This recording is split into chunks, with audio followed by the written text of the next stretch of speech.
Alam mo ba na hindi uubra si Thomas kay Bell Eric na naka-Sky Piercer? Tama ka nang narinig, hayaan mong ipaliwanag ko sa'yo.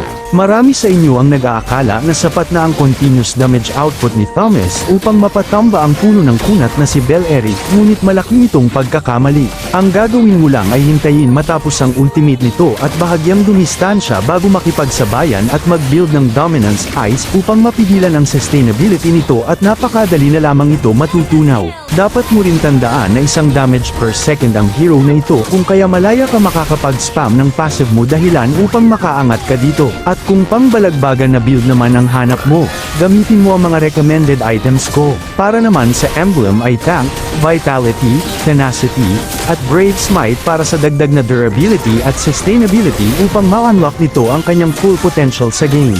Don't forget to click the follow button para lagi kang updated sa mga tutorial videos na tiyak makaka-improve ng gameplay mo.